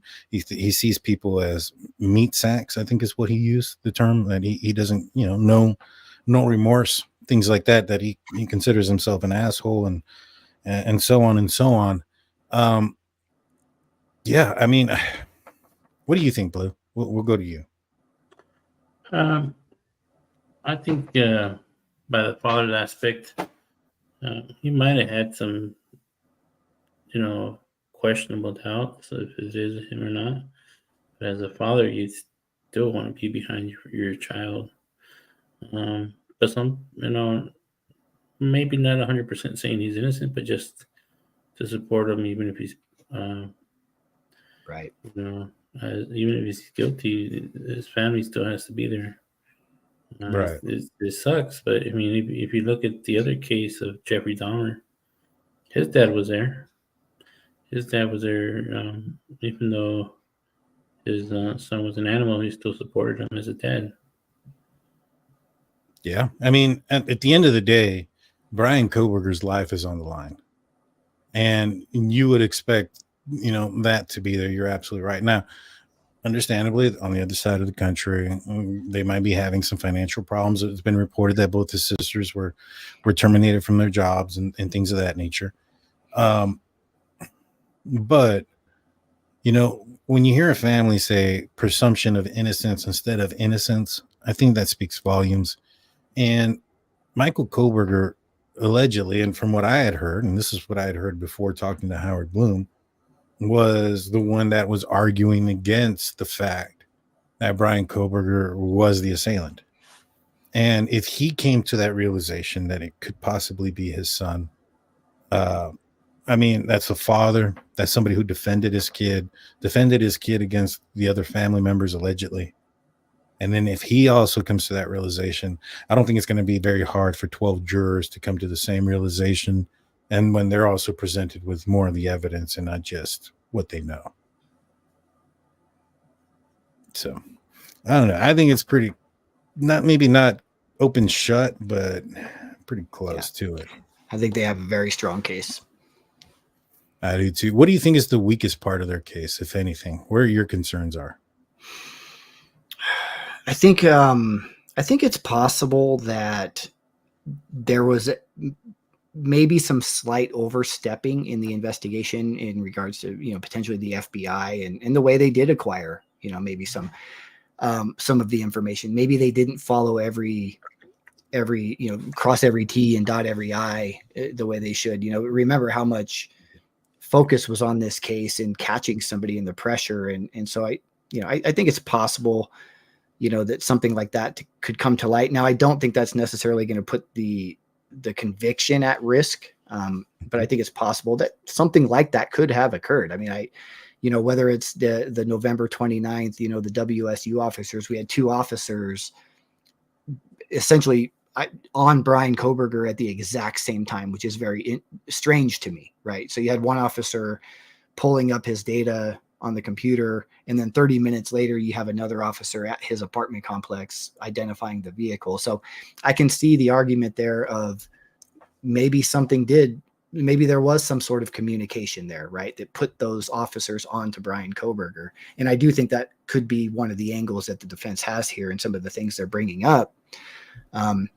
But, I don't know, I guess, as far as weaknesses in the case, I really think the case is strong. I think number one, they have the DNA, and I think they also have something else connecting Bryan to the victims, whether it's a digital, online interaction or, not necessarily connecting Bryan to the victims, but connecting him to the murder. So for example, the knife purchase, remember there's that Amazon warrant that came out later on for a very narrow period of time. And it was 10 days in March, the beginning of March, March 1st to March 10th. And then it was November 1st until December 6th, oddly, but they were focused in on a very narrow period of time in Amazon. And this was after the FBI forensic analyst was involved in digging into the financial records and those things in regards to what Bryan was doing online. So it would not surprise me if they do have something, in regards to the knife purchase. It could have even been purchased on his parents' account in Pennsylvania. If we're looking back to March before Bryan moved there, very possible that he purchased that knife through his dad's account or his mom's account. And that could have been part of that subpoena that occurred in Pennsylvania, bringing his parents in and talking to them. There could have been, more to that. But I think that, you have the knife and, you have the video evidence that could come into question. But with the knife sheath, I think there's more there. The knife, a connection to the victims, and the DNA. I don't really see a lot of weaknesses unless they can attack some sort of misconduct, like I said, from the FBI that would get them to get ahead of the DNA findings. Right. No, I agree with you on most of that. I think that, though, I do think that when it comes to the officer finding the vehicle and then 30 minutes later there's an officer there, that tells me that officer that was there was probably on some sort of assignment. And it was to find these vehicles. And I think that the officer that first found it on the computer probably informed the other officer about said vehicle. Now, nobody else is in trial here, so we're not going to hear about all the other vehicles who are in that same list. We're only going to hear about Bryan Kohberger because Bryan Kohberger is on trial. Yeah. So it's probably one of many. And I think it actually helps out the prosecution because the defense right now is saying that they want to know, when did the prosecution decide that it was a 2014 to 16? When did they get off of the 2013? And Payne came up there and testified that although there was a specific year, it wasn't necessarily tied down to that specific vehicle, meaning that it was reference to find a vehicle similar to a 2011 to 2013 Hyundai Elantra, which is why they were probably looking at a bunch of different vehicles. Now, the fact that they looked at that vehicle on November 29th before they found out that Bryan Kohberger was a suspect tells us that his vehicle was in a list of vehicles that matched the description that they were looking for. Mhm. Now, it would be more suspicious if the first time that they put their eyes on that vehicle was after December 19th. Mhm. And so I think this actually helps out the state more so than the defense. Big Blue, I know you're going to be heading out here pretty soon. You got any final words for everybody? I just want to say thank you for coming on prime time, and then thank you everybody on the live chat for the belated birthday wishes. Thank you, everybody. Thank you, Blue. We'll probably be on for a few more. Tammy Lynn says, what are the implications of the sheath not matching the wounds on the victims made by the murder weapon? So here's the problem, and I think I find it odd that so for this to be true, right? The assumption needs to be made that the police and the forensic team and everybody else involved are too dumb to know the difference. That their tests won't determine whether or not this knife could have been used. Now, what we've known from the beginning is that they were looking for a fixed blade, sharp edged object. They didn't even clarify that it was a K-bar. Well, K-bar fits that description. So I don't think we're going to find something that's going to say that it was from a different murder weapon. But I mean, we can always say what if, but I really don't live in that world. Just because there's more evidence doesn't mean the previous evidence is irrelevant. If it was irrelevant, that means it's bad evidence. No, sir, that's not what I'm talking about. I'm saying it's irrelevant to the court. Like, they're not going to bring that up in trial. This is where we're at right now. We're not discussing grand jury anymore. I mean, maybe the defense team wants to, but the prosecution is past that. They're past getting their arrest warrant. Those things were relevant for the arrest. It doesn't necessarily mean they're relevant for the trial, right? Once you have better, more confirming evidence, why would you need to present the other evidence? It doesn't make any sense. So that's what that means. Does that make sense to you? It makes sense to me, and I think the prosecution wants to keep this fine and focused, right? They want to keep it they want to stay focused on the relevant, most important information. They want to avoid all of the stuff the defense wants to pull in. Yeah. I don't know. I really haven't seen anything, not one thing, that tells me that there's somebody else that could have done this. Well, and when you hear, I'm open to it. Yeah, I would love to hear a convincing theory or conspiracy or something, that makes sense. The thing that really bugs me is, when you talk about people who argue it could be somebody else, the things that we're bringing, it seems like we're latching on to everything that comes up, every rumor that comes up, right? So initially, right, it was Dylan's boyfriend. That was early. Then it was Bethany for a while. And then Emma Bailey kind of came out of the woodworks, and so every person that kind of comes up is latched onto like this rumor of like, well, it must have been them, but I haven't really heard a clear theory on, okay, tell me how Dylan was involved, right? Tell me how this went down and why, right? Tell me how exactly Emma Bailey was involved. And, there's all these things kind of thrown out there without anything to support the theory. And I'm open to a theory. I would love to hear, tell me, Brett Payne, it was Brett Payne. He's framing Bryan. Him and Detective Mallory are drinking buddies and they're in it together and they're setting the guy up. I mean, tell me, I'm open to hearing it. I haven't heard anything. To your point, I haven't heard anything that legitimately points to another suspect or theory. Here's the thing that the prosecution or the defense is going to have to overcome, regardless of anything, whether they try to say that the University of Idaho was pressuring the police department or that the police department just ran out of clues and suspects and they were incompetent and didn't know what to do, so they decided to just blame anybody. At the end of the day, that knife sheath was collected day one. The DNA was then collected and turned into CODIS. Nothing was found in it. They didn't match to anybody. So, the thought that an outside force, including the own police department, came in and decided, no, you know what? We just need to find anybody, just a fall guy. It doesn't make any sense, because in order for that to be true, they would have had to have gotten Bryan Kohberger's DNA, got the sequence, then went back into CODIS and manipulated the original DNA sequence that was in there so that now it does match Bryan Kohberger's. Yeah. Which doesn't make any sense. It would be less work to go find the real killer. Yeah. Well, and the amount of people involved that would have to be in cahoots, right? They would, tight-lipped, nobody saying a word, no cracks at all, and multiple people and agencies involved working together to get this guy Bryan Kohberger for whatever reason. It's so far-fetched. The funniest thing that I've heard is some of the things where people say, I don't believe in coincidences. The Eugene, Oregon car came back to some random person in Colorado. The owner of the King Road residence come back to another person that lives in a completely different part of Colorado. I don't believe in coincidences.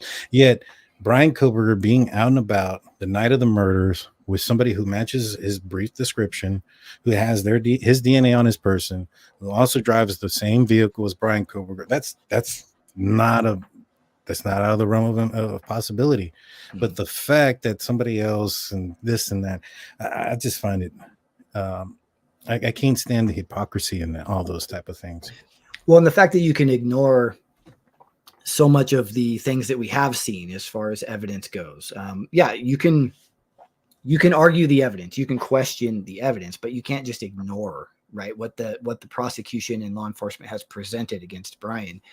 But meanwhile, I mean, if a random channel were to post tomorrow that Emma Bailey's boyfriend was involved, they would jump on that, right? And it would be like, oh, there's this whole theory now about that, right? But you ignore everything else. You have to, I think, be open to both sides, right? You have to acknowledge that there is evidence against Bryan, right? You have to acknowledge that.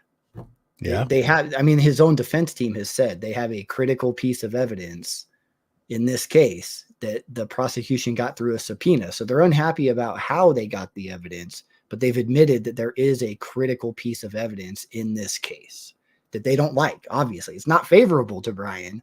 They're not, bringing it up because it's good for him. They're upset about this piece of evidence that the prosecution has. What is that evidence?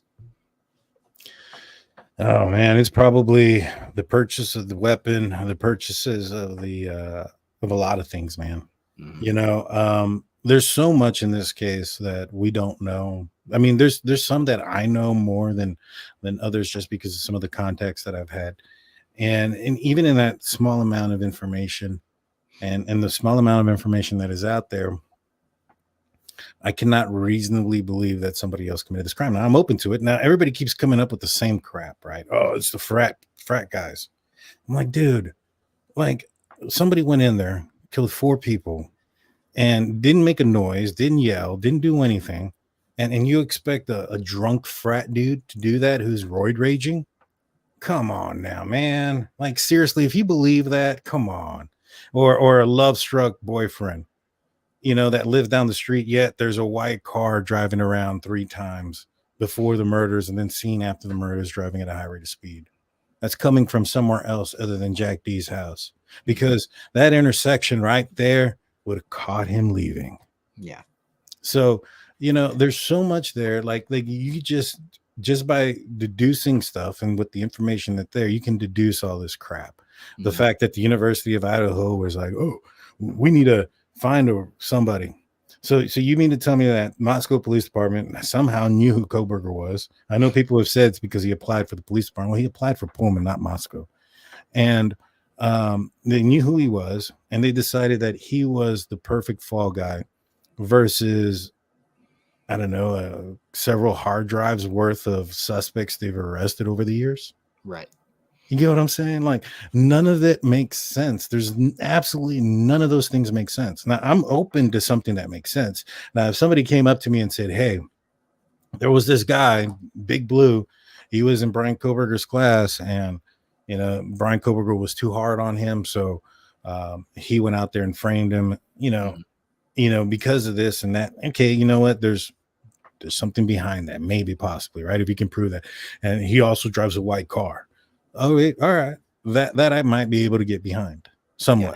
Yeah. Well, I think the innocent side too is like there's all these different theories, right? And there's really only a couple of possibilities here. Either law enforcement is completely incompetent, right? And they're just completely horrible at their job. They got the wrong guy. All of this evidence they're just misinterpreting, which I don't think is the case. Or they're framing the guy, right? And they're corrupt. And you have all these agencies that are corrupt and they're framing Bryan Kohberger. But that's impossible. It can't be all of the above, right? When you kind of argue his defense, it can't be, it was Dylan, it was Emma, it was Jack D, it was Dylan's boyfriend. The police are framing him and he's just the unluckiest guy in the world. Like, it can't be all of those things together. Like, tell me one focused theory on what's going on here. Why is Bryan the guy sitting in jail? It's impossible for the police to frame him. The reason being is, well, unless they were decided to frame him during the commission of the murders or before 911 was called. Because once 911 is called, officers are arriving there. And unless you're in cahoots with every officer that's arriving there, then how it doesn't make any sense that you're going to be able to get there and plant something before then. Somebody's going to see you coming in and out, right? Maybe they don't see you, around the murder weapon or around the victim's bodies or any of those things. So we'll say that that's a possibility. But during that time, they would have had to have grabbed Bryan Kohberger's DNA, which they couldn't get when he was in Pennsylvania. Right. Or anywhere else.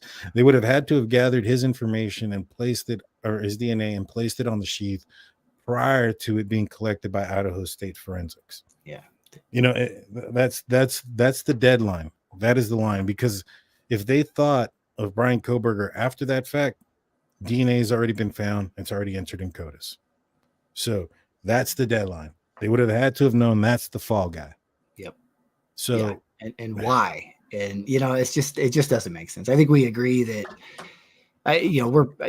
we know Bryan's the guy. I mean, again, if I were sitting on the jury, from day one, I could reset and say, okay, present defense, present to me, what you have, prosecution, present to me what you have. And I could sit there and I could look at the evidence and I would have no problem making a decision after I saw everything one way or the other, right? Just right now, based off of what we've seen, I believe he's guilty. And I don't see any other option right now.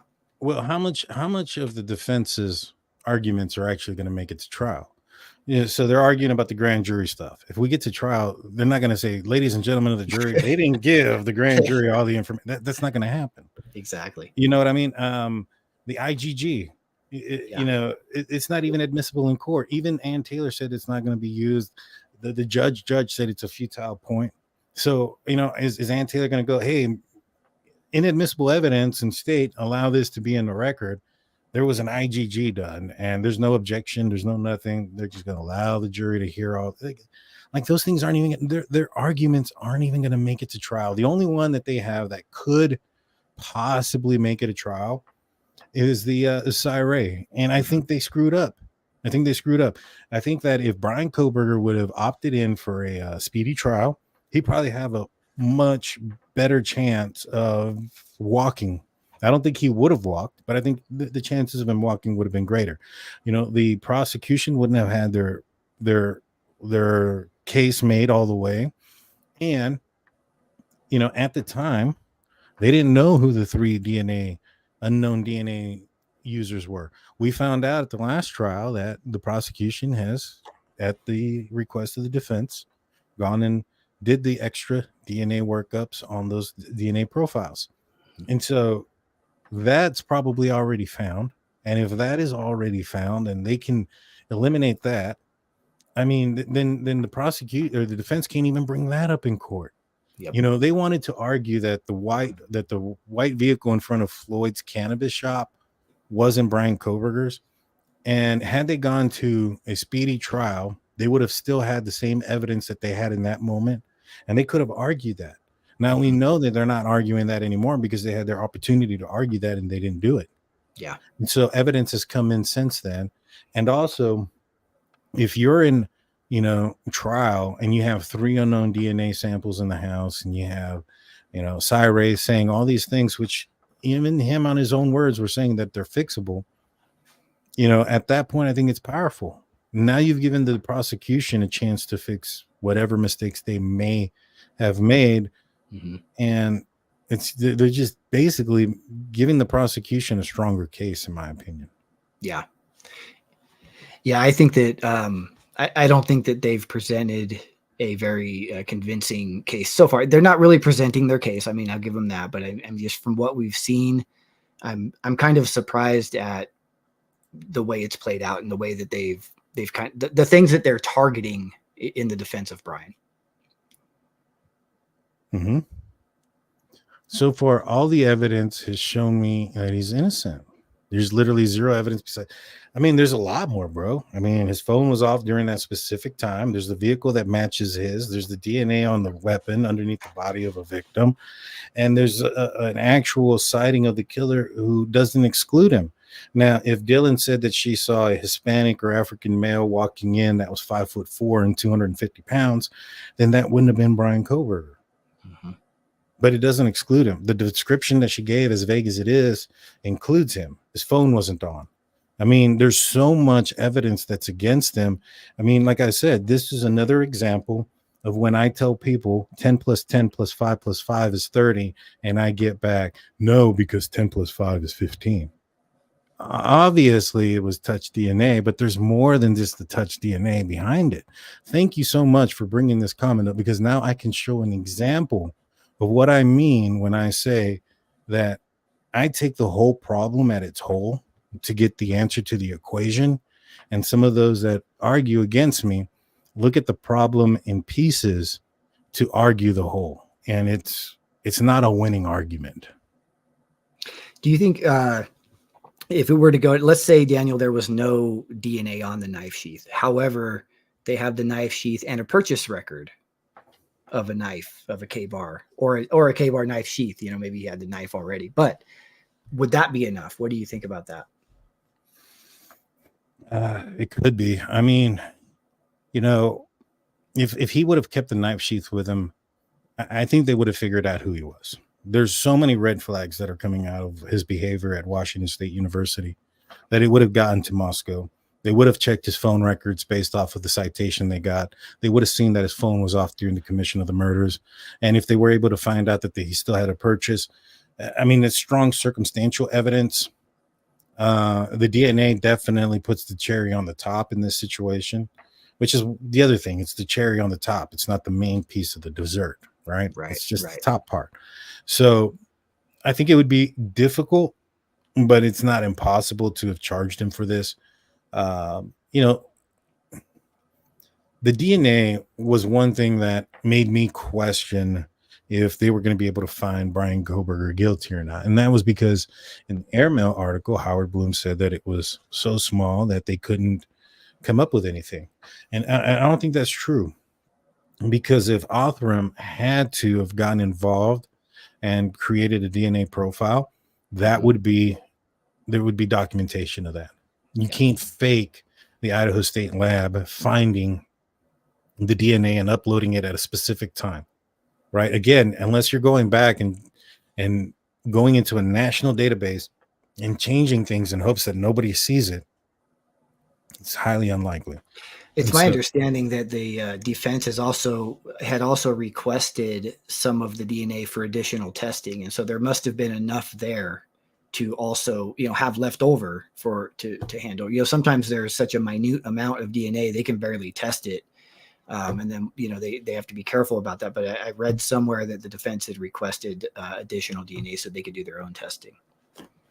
Well, I thought that was in reference to the 3 unknown DNA samples also that are no longer unknown, in my opinion. Makes the case stronger too.